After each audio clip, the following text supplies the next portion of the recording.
The Anderson family Christmas party always smelled like cinnamon and condescension. I stood in the corner of my uncle's oversized living room, nursing a glass of wine that probably cost more than what he thought I made in a week, watching the usual drama unfold.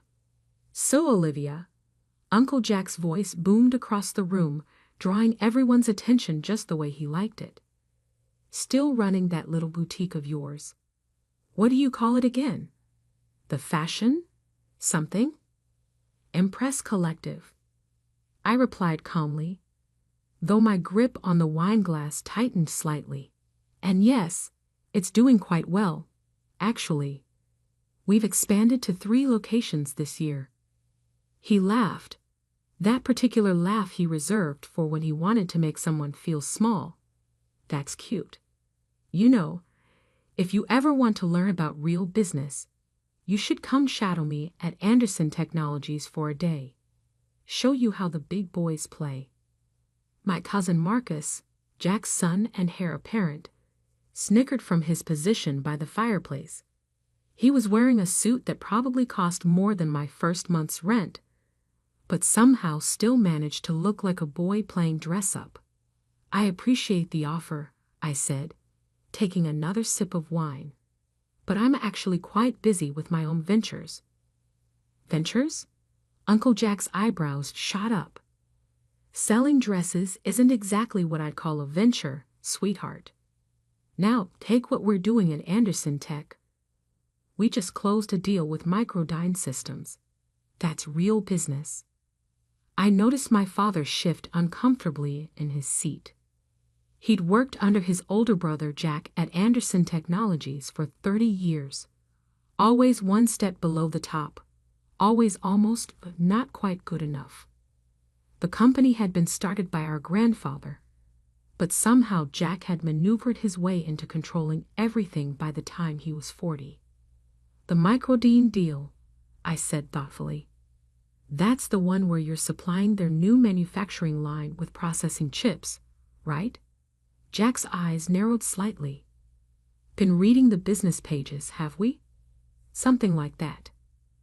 What he didn't know, what none of them knew, was that I'd been doing a lot more than reading.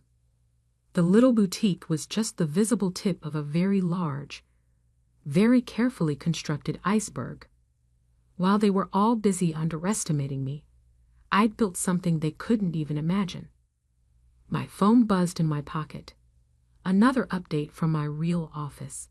I excused myself and stepped into the hallway, leaving behind the sound of Jack launching into another story about his latest business triumph.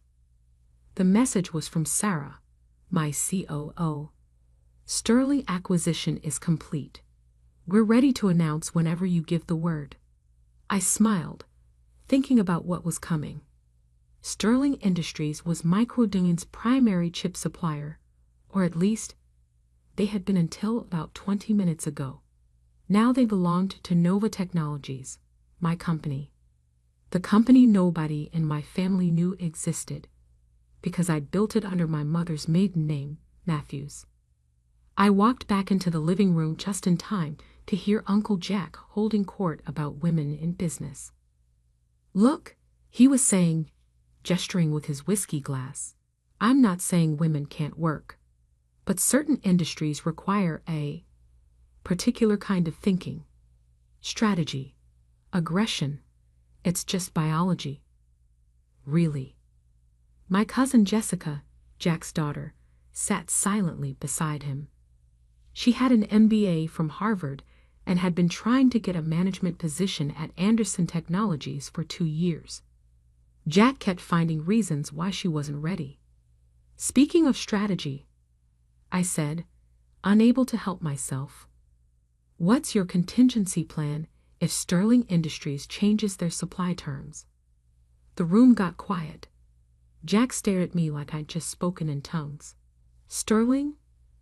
They're locked into a 10-year contract with Microdyne. Besides, they're family-owned old school. They don't make waves." I checked my watch. Interesting perspective. Just then, Jack's phone rang. Then Marcus's.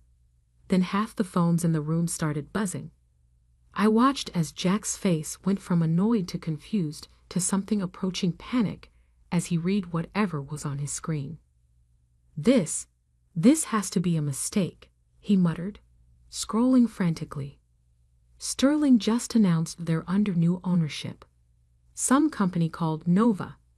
But that's impossible. I was just golfing with their CEO last week. Nova Technologies, I said clearly, causing every head in the room to turn toward me. Founded 5 years ago, specializing in next-generation processing solutions and strategic acquisitions. Jack's face started to redden. How do you? I pulled up the Wall Street Journal app on my phone and held it out to him. There it was, in bold headlines. Nova Technologies acquires Sterling Industries in surprise move. CEO Elizabeth Matthews signals aggressive expansion plans. Elizabeth Matthews, I said quietly, is my mother's maiden name. And Nova Technologies is my company. You know, the one I built while you were all so busy laughing at my little boutique. The silence in the room was absolute. I could practically hear their minds racing, recalculating every interaction we'd had over the past 5 years. That's not possible, Marcus sputtered. You sell clothes. I do, I agreed. The boutiques are quite profitable actually, but they're also excellent places to meet people. CEOs' wives, board members' daughters. You'd be amazed what people talk about while trying on designer dresses. I turned to Uncle Jack, who looked like he might actually pass out. By the way, about that Microdyne deal, you might want to call them. Since Nova now controls their chip supply, I imagine they'll be interested in renegotiating terms. You can't. Jack started, but his phone rang again. The caller ID read, Microdyne CEO. I gathered my coat and bag, ready to leave. But first, I turned to Jessica. I'm expanding my executive team at Nova. If you're interested in a job where your Harvard MBA actually gets put to use, call me Monday. As I walked toward the door, I heard Uncle Jack's voice, smaller than I'd ever heard it before. Olivia, wait. I paused, hand on the doorknob. Sorry, Uncle Jack. I'd love to stay and chat, but I have a merger to manage. You know how it is, real business for real players.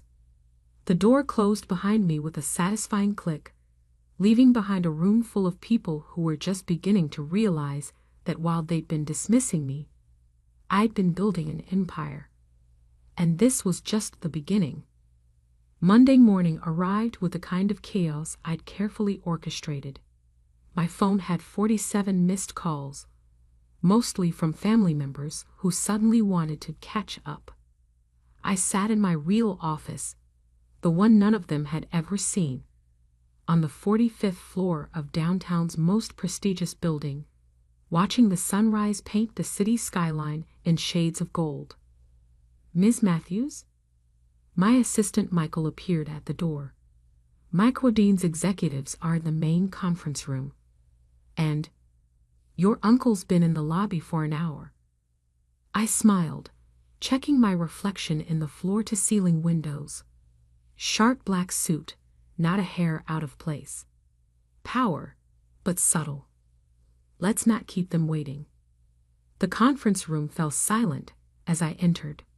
5 men in expensive suits sat around the mahogany table, including Thomas Chen, Microdyne CEO. Uncle Jack wasn't among them. He was still downstairs, probably fuming that his name couldn't get him past security. Gentlemen, I said, taking my seat at the head of the table.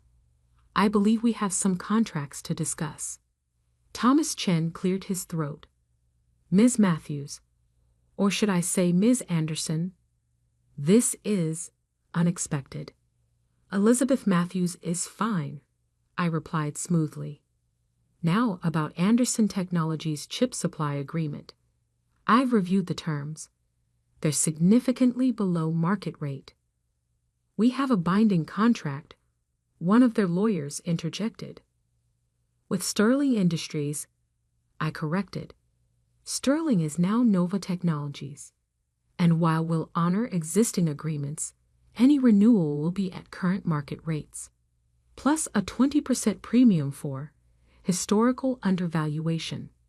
Thomas shifted uncomfortably. That would significantly impact our bottom line. True, I agreed. However, Nova can offer something Anderson Technologies can't. Next-generation processing capability. Our R&D division has developed chips that are 40% more efficient. We've kept that quiet until now. I slid folders across the table to each of them. Inside were the specs that made their eyes widen. 5 years of secret development, funded by the profits from my little boutiques, and some very strategic early investments. This is, Thomas started. Revolutionary, I finished, and exclusive to Nova's direct partners. So, gentlemen, shall we discuss new terms? 2 hours later, I had signed a deal that would effectively end Anderson Technologies' main revenue stream within 6 months. As the executives filed out, Thomas lingered. You know, he said quietly, your uncle tried to convince me you were some sort of corporate raider. Said you had no real business experience. I raised an eyebrow. And I just watched you command a room of seasoned executives like you've been doing it for decades. Whatever else you are, Ms. Matthews, you're clearly your grandfather's heir in ways that have nothing to do with the family name. After they left, I finally called security to send Uncle Jack up. He burst into my office like a storm cloud in an Italian suit. How dare you, he started. You manipulative little. Careful, Uncle Jack, I cut him off. You're in my building now, and I don't tolerate that kind of language in my workplace. He deflated slightly, looking around my office, twice the size of his, with better views and modern art pieces worth more than his car. How? He asked finally. How did you do this without any of us knowing? I learned from you, actually, I replied, gesturing for him to sit. All those years watching you manipulate and maneuver, thinking no one noticed. I noticed everything. I just had a different plan. The boutiques were perfect cover and surprisingly profitable. It turns out when you treat people with respect and actually listen to them, they become incredibly loyal customers and investors. His face darkened. You're trying to destroy me. No, Uncle Jack, I'm trying to build something better. You spent years telling me and Jessica and every other woman in the family that we weren't cut out for real business. I spent those same years proving you wrong. The Microdine contract is being renegotiated as we speak. They're moving all their chip supply to Nova. You might want to warn your shareholders. He slumped in his chair, suddenly looking older. What do you want? Want? I smiled. I want you to go back to the office and explain to your board why you never saw this coming. I want you to tell Jessica why you really kept her out of management. I want you to experience what it feels like to be underestimated and dismissed. I'll fight this, he threatened weakly. You can try. But first, you might want to look into who's been quietly buying Anderson Technologies stock over the past 3 years. Here's a hint. Check under the name Matthews Investment Group. His face went pale. How much? 28%. Not enough for control, but enough to make the next shareholders' meeting very interesting. A knock at my door interrupted us. Jessica walked in, looking professional and determined in a suit that actually fit her role. Sorry I'm late, she said, not sounding sorry at all. Traffic was terrible. Late? Jack looked between us, realization dawning. Yes, I said. Jessica starts today as Nova's new Chief Strategy Officer. Her Harvard MBA will be put to good use here. You can't just take my daughter. She's not yours to keep or take. I cut him off. She's a brilliant executive who deserves a chance to prove it. Unlike you, I believe in promoting people based on talent, not gender. Jessica placed a folder on my desk. The preliminary audit of Anderson Technologies' project management systems as requested. There are significant irregularities. Jack stood up so fast his chair nearly tipped over. This is betrayal. No, Jessica said firmly. This is business. Isn't that what you always taught us? I watched my uncle storm out, knowing this was just the beginning. The real battle would come at the shareholders' meeting next month. But I was ready. I'd been ready for years. Well, Jessica said after he left, that was dramatic. Welcome to real business, I replied with a smile. Now let's talk about phase 2. Because while they thought the Sterling acquisition was my endgame, it was really just my opening move. I had 5 years of careful planning to unveil, and a family empire to rebuild, this time with a very different kind of leadership. The game was just beginning. The Anderson Technologies shareholders meeting was held in the same hotel ballroom where, 15 years ago, I'd watched my grandfather hand control of the company to Uncle Jack instead of my father. I remembered sitting in the back row, barely out of college, watching my father's face as his older brother took everything he'd worked for. Today, I sat in the front row. The tension in the room was palpable. News of the Microdyne contract loss had hit hard. Anderson Technologies stock had dropped 30% in 2 weeks. The shareholders were out for blood, and Uncle Jack was sweating on the stage. As you can see from our projections, he was saying, his voice lacking its usual confidence, we have several promising alternatives in development. What about Nova Technologies? Someone called out. Is it true they now control our entire supply chain? Jack's eyes found mine in the crowd. I smiled pleasantly. We are in negotiations with Nova, he managed. Is it also true that Nova's CEO is your niece? Another shareholder demanded. The same niece you repeatedly denied a position on the board?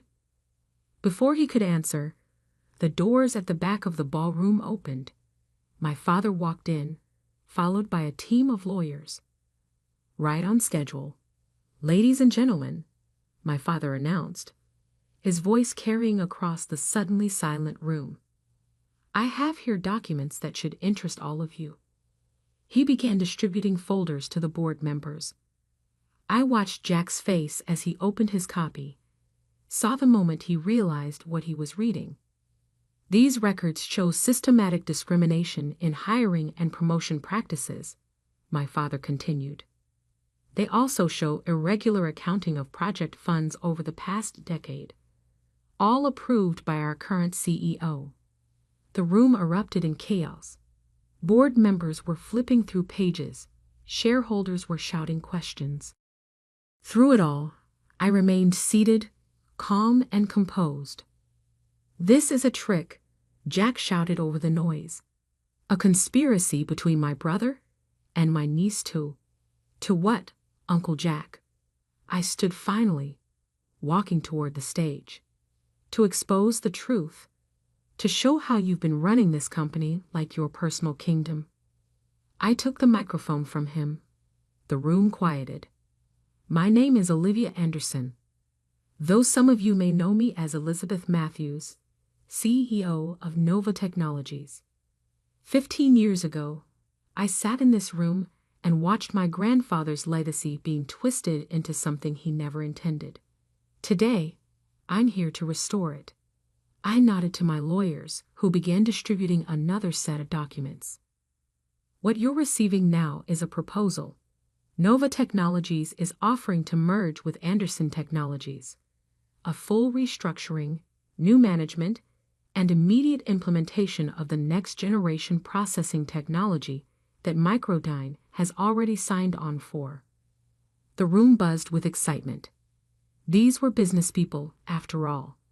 They could see the potential. This merger would not only save the company but position it as a market leader in tech innovation. The Anderson name would remain, but the company culture would change. No more discrimination. No more nepotism. No more old boys club. "You can't do this," Jack sputtered. "The board would never." Actually, one of the board members stood up. "Given these revelations and the company's current position, we're obligated to consider any offer that could protect shareholder value." And with Matthews Investment Group's 28% stake, another added, "combined with the proxy votes Ms. Anderson has already secured, I believe she has the numbers." I turned to face my uncle directly. "You told me to stick to my little shop. That real business was for men." "Well, Uncle Jack, this is real business, and you've just been outmaneuvered by a girl who sells dresses." The vote was almost unanimous.